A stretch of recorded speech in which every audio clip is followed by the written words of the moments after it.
I never thought a bucket of ice melt salt would cost me $1,000 and nearly destroy my family reunion weekend, but that is exactly what Patricia Jordan tried to make happen. I live in Kansas City, Missouri, in a place called Stonebrook Master Association, a condo complex where every surface is beige and every rule is printed in 8-point font and wielded like a club. I moved here 2 years ago because the commute to my cybersecurity job downtown was shorter and the units had been recently updated. The HOA promised low drama and professional management. What I got instead was a treasurer named Patricia who treated violation notices like performance art and paperwork like a loaded weapon. I save every email, every timestamp, every receipt, because in my line of work, you learn that a digital trail is the only thing that holds up when someone decides the truth is negotiable. That habit saved me. The trouble started on a Tuesday afternoon in early February when I came home from work and found Patricia standing on my front sidewalk with her clipboard, her bright red parka vivid against the gray slush and snowbanks lining the street, staring at the orange bucket I had placed beside my front steps that morning. The bucket held rock salt and ice melt pellets, the kind you buy at the hardware store in 10-pound bags because Missouri winters are no joke, and the walkways turn into skating rinks overnight. I had set it there so I could grab a quick scoop on my way out the door each morning without fumbling with the garage. It was practical. It was mine. It was on my own front step. Patricia did not care. She tapped her pen against the clipboard and said the bucket violated appearance standards under Section 12 of the Community Guidelines because it was a visible storage container that detracted from curb appeal. I stared at her. I asked if she was serious. She said, "I am authorized to issue violations, period." Her voice had that clipped, satisfied tone of someone who has been waiting for an excuse.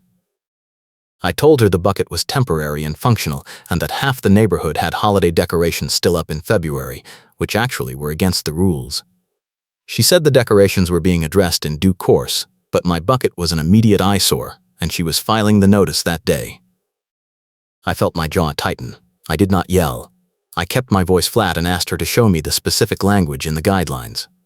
She flipped a page on her clipboard, pointed to a dense paragraph and said it was all there, and if I had questions I could attend the next board meeting in March. March. The meeting was 5 weeks away.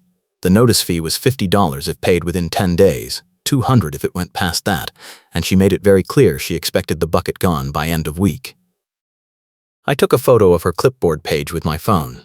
She did not like that. She stepped back and said I was being confrontational and that documenting her was harassment.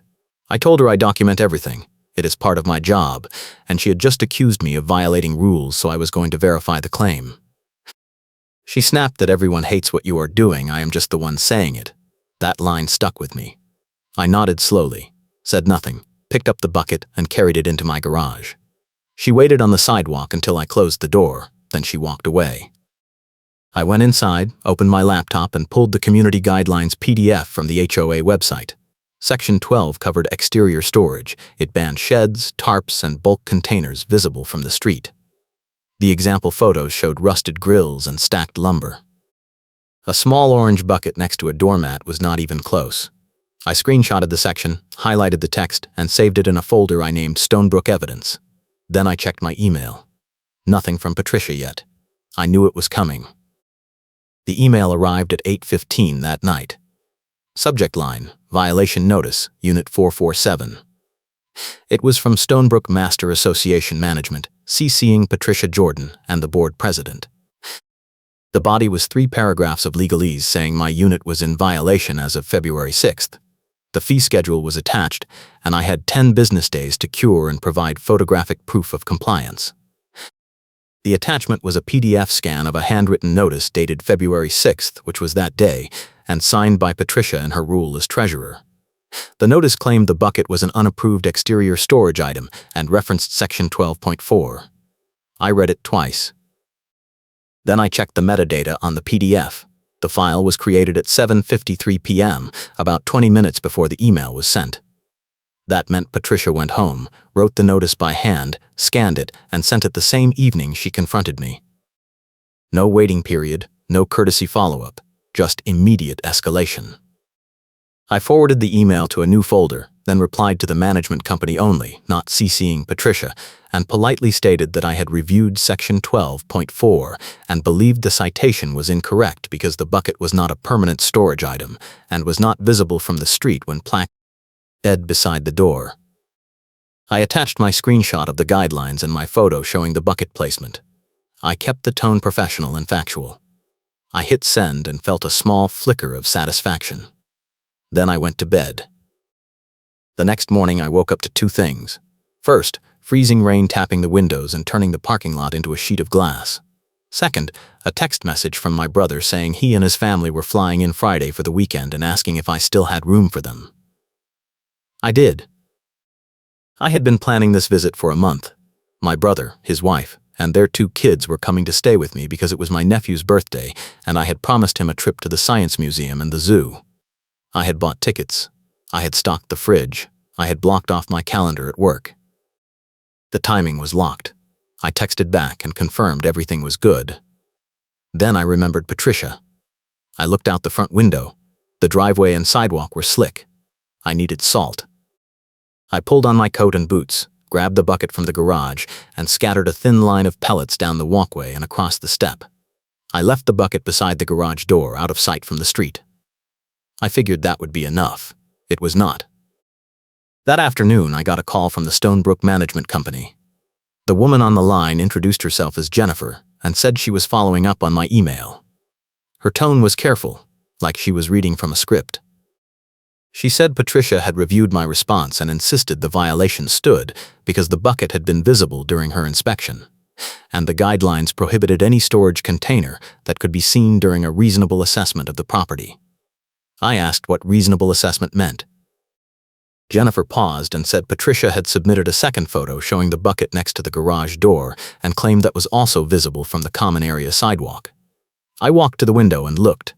The garage was set back from the street. You would have to walk up my driveway to see the side door. I told Jennifer that. She sighed and said Patricia was within her authority to enforce as she saw fit and that the board had granted her discretion on appearance issues. I asked when that authority was granted. Jennifer said it was part of a resolution passed in December. I asked for a copy of the resolution. She said she would check if it was public record and get back to me. I thanked her and hung up. Then I pulled up the HOA website and searched the meeting minutes. December minutes were not posted yet. January minutes were not posted yet. The most recent update was from November. I saved a screenshot of the blank minutes page and added it to my evidence folder. Thursday morning, I checked my email before work and found another message from Jennifer. She had attached a 1-page PDF titled Board Resolution December 14. The resolution stated that the treasurer was authorized to issue immediate compliance notices for exterior appearance violations without prior board approval, effective immediately, in order to streamline enforcement and maintain property values. It was signed by 3 board members, including Patricia. I read it again. The resolution was dated December 14th, but the PDF metadata said it was created February 7th, the day after Patricia sent my violation notice. I took a screen recording of the file properties and saved it. Then I called Jennifer and asked if the resolution had been discussed at a public meeting. She said yes, the December meeting. I asked for the December meeting minutes. She said they were still being finalized. I asked when they would be posted. She said soon. I asked if I could get a draft copy. She said no. I asked if there was a recording or transcript. She said the meetings were not recorded. I thanked her again and hung up. My hands were shaking a little. This was not incompetence. This was someone covering their tracks in real time. I kept my hands open and my voice calm, because the real move was still ahead. I had another card to play, but it was not ready yet, and I needed Patricia to commit fully before I showed it. I spent Thursday evening preparing. I downloaded every email from Stonebrook since I moved in. I exported my payment history showing every HOA fee paid on time. I pulled my move-in inspection report. I created a timeline document with dates, times, and actions. I printed everything and put it in a binder. Then I called my neighbor across the hall, a guy named Marcus who had lived in Stonebrook for 6 years and kept to himself but always nodded hello. I asked if he had a minute. He said sure. I walked over. His unit was identical to mine, but he had better furniture. I sat on his couch and explained what was happening. He listened quietly, then got up and pulled out his phone. He said Patricia had been sending violation notices like candy since she became treasurer in November. He had gotten 2 himself, one for a wreath in February and one for a floor mat that was the wrong color. He had paid both fees because fighting seemed pointless. But he had kept screenshots of her emails and texts, including one where she told another neighbor that enforcement was about setting a tone and making sure people know who is in charge. He forwarded me the screenshots. I saved them immediately. Marcus said Patricia was not well liked, but nobody wanted to make waves because she controlled the fee ledger and people were afraid she would retaliate. I asked if anyone had pushed back. He said one guy tried last month and Patricia slapped him with a fine for a car repair he did in his driveway, claiming it was commercial activity. The guy paid it and moved out 2 weeks later. I thanked Marcus and told him I was not moving. He smiled and said good luck. Friday morning I woke up early because my brother's flight was landing at noon and I needed to pick them up. I checked my phone. New email from Patricia, sent at 6:42 a.m. Subject: Compliance deadline reminder. The message said my 10-day window was now at day 3, and if the bucket was not permanently removed and proof was not submitted by end of business February 15th, the fee would escalate to $200 and I would be placed on the delinquent list, which could affect my access to common amenities. I read that last part 3 times. Access to common amenities. I called Jennifer. Voicemail. I left a message asking what that phrase meant. Then I got dressed, loaded my car, and headed to the airport. Traffic was slow because the roads were still slick from overnight ice. I made it to arrivals with 10 minutes to spare. My brother and his family came out looking tired but happy. The kids were bouncing. We loaded the luggage and drove back toward Stonebrook. My brother asked how things were going. I said mostly fine, just dealing with some HOA nonsense. He laughed and said that was why he rented. I did not elaborate. We pulled into the Stonebrook complex at 1:15. The gate arm was down. I swiped my resident card. Nothing happened. I swiped again. The reader blinked red. My brother asked if it was broken. I said I did not know. I reversed and pulled up to the call box, pressed the management button. No answer. I tried the after-hours emergency number printed on the sign. It rang 4 times and went to voicemail. I felt my chest tighten. I reversed again and pulled into the guest parking lane, which had a separate gate that required a code. I punched in the guest code I had been given when I moved in. The reader blinked red. My sister-in-law asked if we were locked out. I said it looked that way. My brother suggested we park on the street and walk in. I nodded. We circled the block and parked 2 streets over. We hauled the luggage across the icy sidewalk and through the pedestrian gate, which was unlocked. By the time we got to my unit, everyone was cold and annoyed. I unlocked the door, got them inside, turned up the heat, and apologized. Then I went back outside with my phone. I walked back to the main gate and tried my card again. Red light. I took a video of the failed swipe, showing the timestamp and the red blink. Then I called Jennifer again. This time she picked up. I explained the situation. She sounded genuinely surprised and said she would check the system. She put me on hold. 2 minutes later, she came back and said my access had been flagged as restricted due to non-compliance with an open violation. I asked who flagged it. She said the system showed it was updated this morning by Patricia Jordan. I asked if that was standard procedure. Jennifer hesitated and said normally access restrictions were only applied for delinquent fee accounts, not open violations, but Patricia had treasurer authority and could adjust resident status. I asked how I was supposed to get my car in and out. Jennifer said I could request a temporary guest code, but it would need board approval, and that could take a few days. I told her I had family visiting, and I needed access today. She said she understood, but her hands were tied unless Patricia cleared the restriction. I asked her to call Patricia. She said she would try. I hung up and stood there staring at the gate. I had a flight to catch Sunday morning at 6 a.m. If my car was stuck on the street, I would miss it. I pulled out my phone and called the gate vendor directly. The number was printed on the call box. A technician answered. I explained that I was a resident and my access was not working. He asked for my unit number and pulled up the account. He said the system showed my card was manually disabled this morning at 6:38 a.m. with a note that said compliance hold per treasurer. I asked if that was a normal feature. He said no. Compliance holds were usually tied to unpaid dues, and manual disabling was rare. He said if I wanted it reversed, I would need authorization from the management company or the board. I thanked him and hung up. Then I took a screenshot of the call log and saved it. 6:38 a.m. 4 minutes before Patricia sent her email reminder. She had locked me out before she even reminded me of the deadline. I walked back to my unit. My brother was setting up a board game with the kids in the living room. I forced a smile and said everything was fine, just a gate glitch, and I would handle it. Then I went into my bedroom and closed the door. I opened my laptop and pulled up the evidence folder. I had emails, screenshots, timeline, payment records, Marcus's screenshots, the metadata on the fake resolution, and now video proof of the gate lockout and the vendor call log. I also had something else, something I had been holding close. 2 weeks ago, before any of this started, I had requested a service report from the gate vendor for an unrelated issue, a slow gate response I had noticed in January. The vendor had sent me a detailed PDF showing every access event for my card going back 3 months, including manual adjustments. That report showed my card had never been restricted or disabled until today. It also showed that Patricia's card had been used to access the system administrative panel 4 times in the past 2 weeks, including twice after business hours. The report was timestamped and digitally signed by the vendor.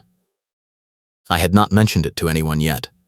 I was waiting for the right moment, the moment when Patricia would commit so completely that the proof would be undeniable. That moment was coming. I could feel it. Jennifer called back an hour later. She said she had reached Patricia and explained the situation. Patricia's response was that the access restriction was appropriate because I was non-compliant, and until I cured the violation and paid the fee, the restriction would remain. Jennifer sounded uncomfortable. She said she had suggested a temporary code as a courtesy, but Patricia refused, saying it would undermine the enforcement process. I asked Jennifer if she agreed with that. Long pause. She said it was not her call. I asked if the HOA bylaws allowed access restrictions for open violations. She said she would have to check. I asked her to send me the relevant section. She said she would look into it. I thanked her and ended the call. Then I called a lawyer, someone I knew from a cybersecurity conference who did HOA and property law on the side. I explained the situation in 2 minutes. He listened and said it sounded like selective enforcement and possible abuse of authority, and if the gate lockout was not in the bylaws, it might be an illegal restriction on my property rights. He said I could file a complaint with the board, demand a hearing, or go straight to small claims court for damages and injunctive relief. He said the fastest path was a formal demand letter threatening legal action, which sometimes scared HOAs into backing down. He offered to draft one for $300. I said yes. He said he would have it ready by end of day and I could send it Monday. I said I needed it sooner because I had a flight Sunday morning. He said he would push it and have it to me by tomorrow morning. I hung up and felt a little better. Then, my nephew knocked on the door and asked if we were still going to the Science Museum. I looked at the time. 3:30 p.m. The museum closed at 5. I said yes, grabbed my coat, and we all piled into my brother's rental car. We spent 2 hours at the museum. The kids loved it. I tried to focus and smile and not check my phone every 5 minutes. When we got back to Stonebrook at 6 p.m., I parked the rental on the street again and we walked in through the pedestrian gate. My brother asked if I had heard back about the gate. I said not yet. He said it was annoying but not a huge deal since we had the rental. I nodded. Inside I was calculating. I had 1 day before my flight. 1 day to either get my access restored or move my car somewhere else and risk a tow. The Stonebrook rules prohibited street parking for more than 48 hours. If my car sat there past Sunday, it would get tagged and towed. I needed this resolved by tomorrow. I checked my email after dinner. The lawyer had sent the demand letter at 7 p.m. It was 2 pages, formal and direct. It stated that the gate restriction was not supported by the bylaws, that the violation notice was incorrectly applied, and that I was entitled to immediate restoration of access and a refund of any fees. It demanded response within 24 hours or I would proceed with filing in small claims court. I read it twice, signed it digitally, and emailed it to Jennifer with Patricia CC'd. Subject line: Formal demand, Unit 447. I hit send at 8:10 p.m. Then I waited. Patricia replied in 11 minutes. No greeting, no preamble. Just this: your threats do not change the facts. You are in violation. You will remain restricted until you comply. The board supports my authority. You are welcome to file whatever you want, but you will lose, and you will owe legal fees on top of your fines. I suggest you remove the bucket, pay the fee, and move on. I read it out loud to my brother. He whistled and said she sounded absolutely unhinged.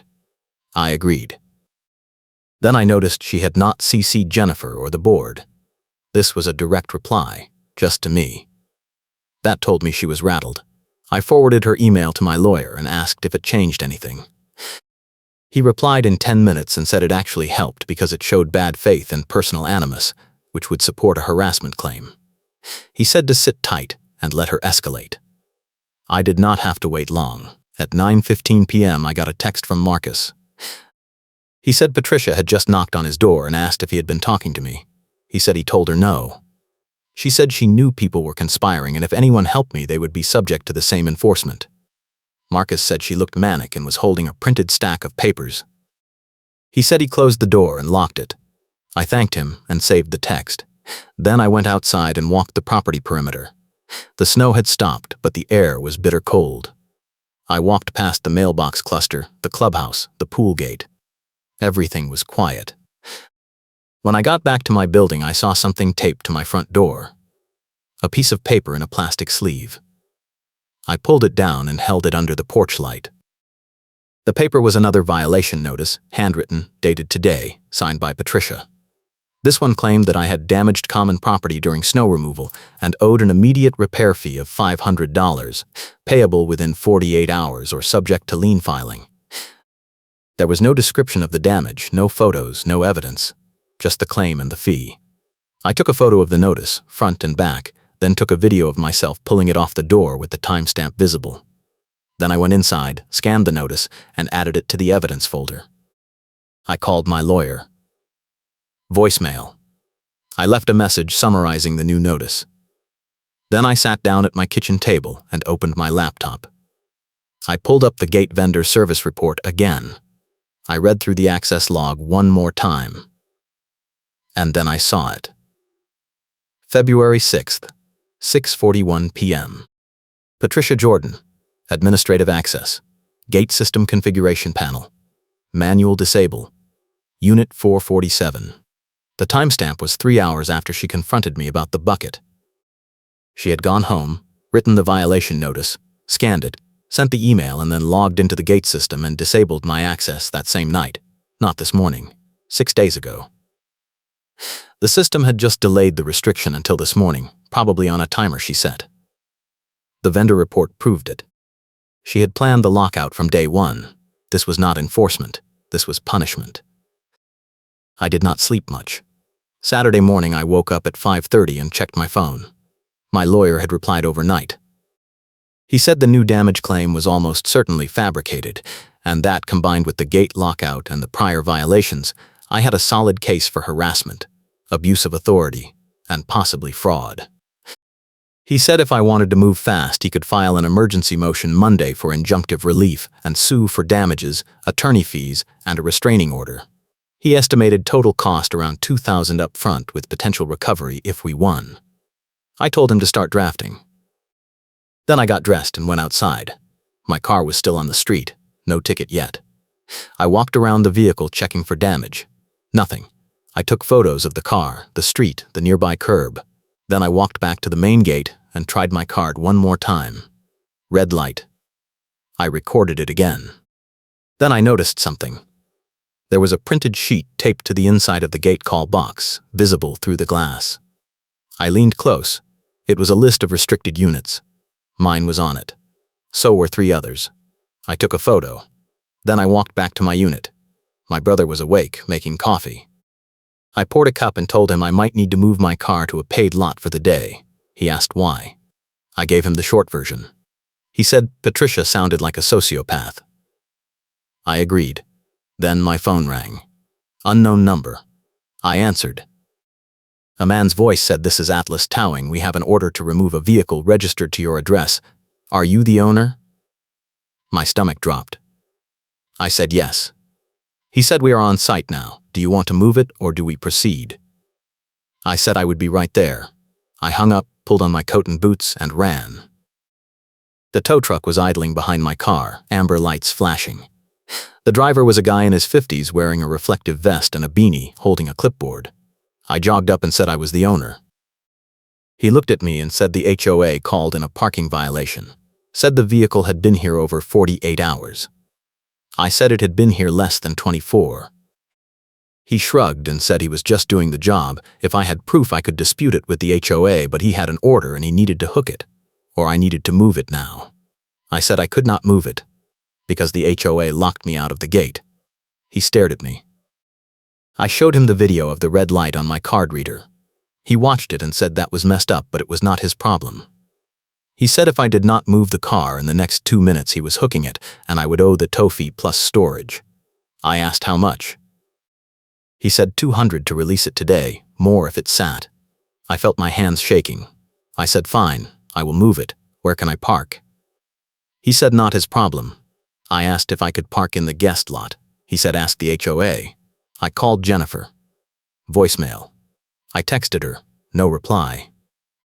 The driver said time's up, I am hooking it. I said wait. I pulled out my wallet, handed him $40 cash, and said give me 5 more minutes. He looked at the cash, pocketed it, and said 5 minutes. I called my brother. He answered. I said I need the rental car keys right now. He said okay and hung up. 30 seconds later he came jogging out of the pedestrian gate with the keys. I unlocked the rental, got in, and moved it to where my car was. Then I got in my car, started it, and pulled forward onto the street. The tow driver nodded and drove off. I sat there with the engine running, breathing hard. My brother tapped on the window. I rolled it down. He said, "What now?" I said I was going to park somewhere else and deal with this when I got back from my trip. He said that was probably smart. I drove 6 blocks to a public lot near a shopping plaza, paid for weekend parking, and walked back. By the time I got to the unit, it was 7:30 a.m. and I was exhausted. I checked my phone. Jennifer had texted back. She said she saw the tow order and it was submitted by Patricia at 6 a.m. claiming repeat street parking violation. She said she did not authorize it and was trying to reach Patricia. I replied and said Patricia was out of control and I was filing a lawsuit Monday. Jennifer did not respond. Then I got another text, this one from Marcus. He said Patricia had just posted a notice on the community bulletin board in the clubhouse saying that selective enforcement complaints were being reviewed and any resident found to be assisting non-compliant owners would face their own violations. He sent a photo. The notice was printed on HOA letterhead, signed by Patricia as treasurer, and dated today. I saved the photo. Then I went into my evidence folder and started organizing everything into a single timeline document. Bucket confrontation, first violation email, fake resolution, gate lockout, damage claim, tow order, threat notice. I added timestamps, screenshots, recordings, vendor reports, and Marcus's screenshots. The document was 11 pages. I exported it as a PDF and emailed it to my lawyer with a note saying this was everything and I needed the filing ready by Monday morning. He replied in 20 minutes and said he had enough to bury her. Then I made breakfast for my family and tried to pretend everything was fine. The rest of Saturday passed in a blur of museum trips and restaurant meals and forced normalcy. My nephew had a great time. I smiled and nodded and checked my phone every 10 minutes. No new emails from Patricia. No new texts from Marcus. Nothing from Jennifer. The silence felt worse than the escalation. Sunday morning I woke up at 4 a.m., showered, dressed, and loaded my bag. My flight was at 6 and I had to leave by 4:45 to make it. I said goodbye to my brother and his family, promised I would call when I landed, and headed out. I walked to the public lot, got in my car, and drove to the airport. The roads were clear. I made it with time to spare. I boarded, took my seat, and finally exhaled. For the next 4 hours, I was unreachable. It felt like relief. I landed in Denver for a work conference, turned my phone back on, and watched the notifications flood in. 7 missed calls, 12 texts, 6 emails. I opened the texts first. 3 were from Marcus saying Patricia had been seen going door to door yesterday afternoon with a clipboard. 2 were from Jennifer saying the board had called an emergency meeting for Monday night and I was invited to attend. 1 was from my lawyer saying the motion was filed and served this morning. And 1 was from an unknown number saying, "This is Patricia Jordan. You have made a serious mistake and you will regret it." I called my lawyer first. He said the motion had been filed in small claims court requesting an injunction against further HOA enforcement actions, restoration of gate access, and damages for harassment and illegal restriction. He said Patricia and the board had been served by email at 8 a.m. He said the hearing was set for Thursday and I needed to be there in person or via video. I said I would be back Wednesday night. He said perfect. Then I called Marcus. He said the whole complex was talking. Apparently, Patricia had gone to at least a dozen units on Saturday, asking if anyone had given me documents or talked to me about her. Most people said no and closed the door. 1 person told her to leave. Marcus said she looked unhinged, her face was red, and she kept saying people were conspiring against her. He said the emergency board meeting Monday night was supposed to be about my lawsuit, but word was spreading that some board members were uncomfortable with how Patricia had been handling things. I asked if he was going to the meeting. He said yes, and so were at least 5 other residents who were tired of her enforcement tactics. I thanked him and hung up. Then I opened the email from Jennifer. It was short.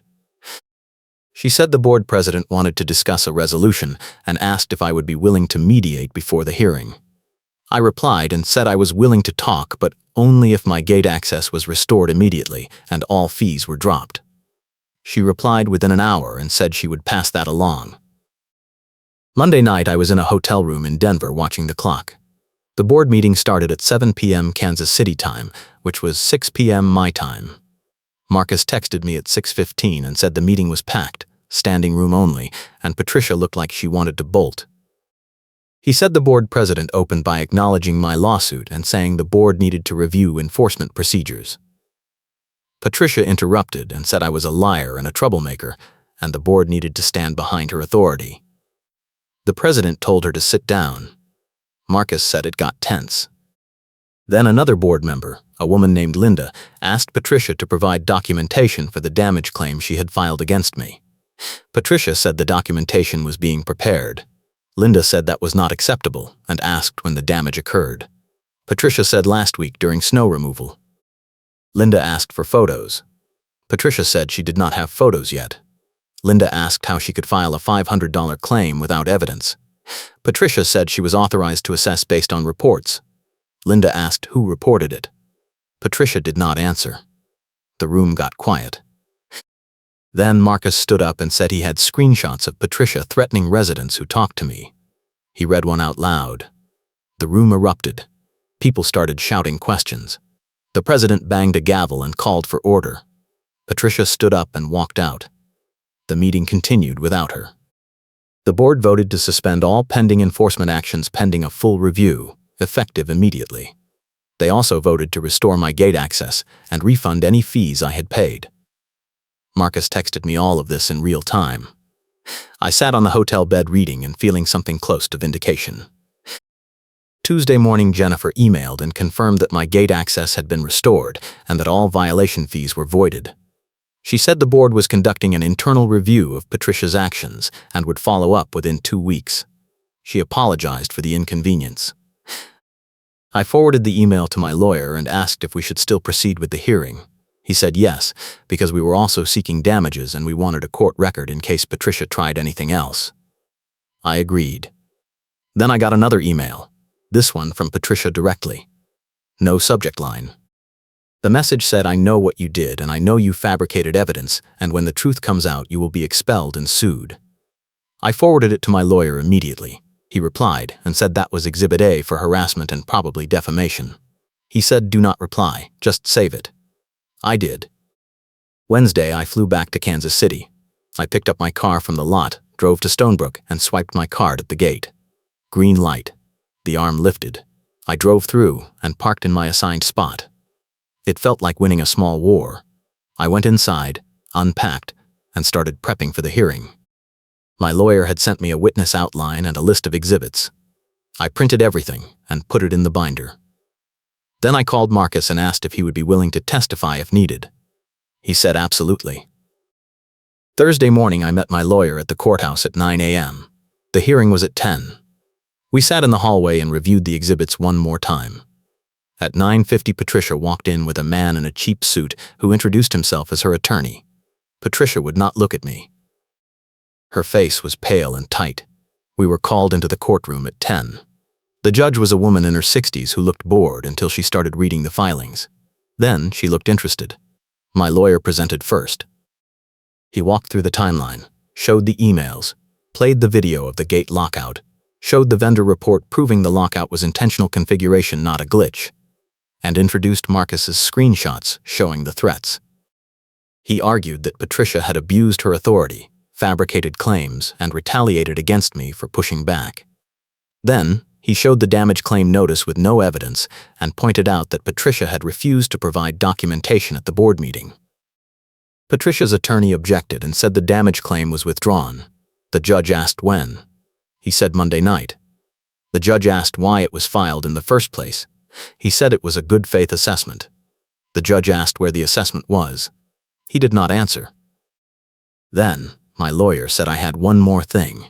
He pulled out the vendor service report and pointed to the timestamp showing Patricia had disabled my gate access the same day she issued the first violation, 6 days before the restriction took effect. He said this was not a compliance measure, it was premeditated retaliation.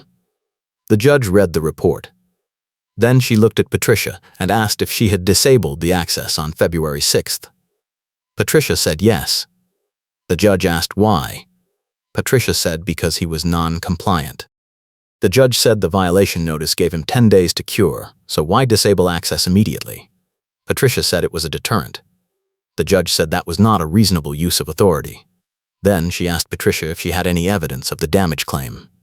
Patricia said no. The judge asked if she had any evidence I was parked illegally.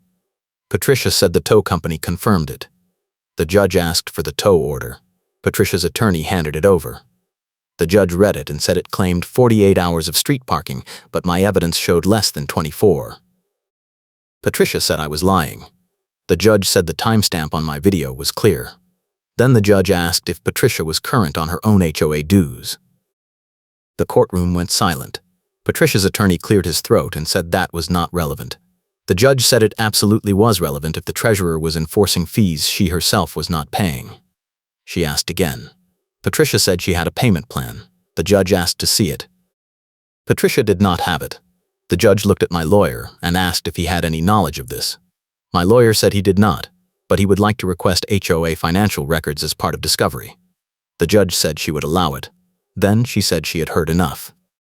She ruled that the gate lockout was an improper restriction, the damage claim was unfounded, the tow order was retaliatory, and the violation notice was selectively enforced. She ordered the HOA to refund me any fees paid, restore full access, and pay my attorney fees totaling $1,800. She also issued a temporary restraining order prohibiting Patricia from issuing any further notices to me without board approval. She said if Patricia violated the order, she would be held in contempt. Then she said she was referring the matter to the HOA board for further review and possible removal of Patricia from her treasurer role. She banged the gavel. We stood. Patricia walked out without a word. Her attorney followed. My lawyer shook my hand and said that was a clean win. I thanked him and walked outside into the cold February sun. 2 weeks later, the board held another meeting. I attended. So did Marcus and about 20 other residents. The board president announced that Patricia Jordan had resigned as treasurer effective immediately. He said the board had reviewed her enforcement actions over the past 3 months and found a pattern of selective targeting, procedural violations, and abuse of authority. He said the board was implementing new policies requiring dual approval for violation notices and prohibiting access restrictions except for delinquent dues. He apologized to me and to several other residents who had been unfairly targeted. Then he said the board had voted to refund all fees collected under Patricia's enforcement actions since November, totaling over $4,000 across 8 units. The room applauded. I sat quietly and felt the weight lift. After the meeting, Marcus came over and said he was glad I fought. I said I was glad he helped. He said a few of us were talking about running for the board next election to make sure this did not happen again. I said I would vote for him. He smiled. I walked home through the snow, unlocked my front door, and looked at the spot where the orange bucket used to sit. I thought about putting it back just to make a point. Then I decided I did not need to. The point was already made. I went inside, made coffee, and sat down at my kitchen table.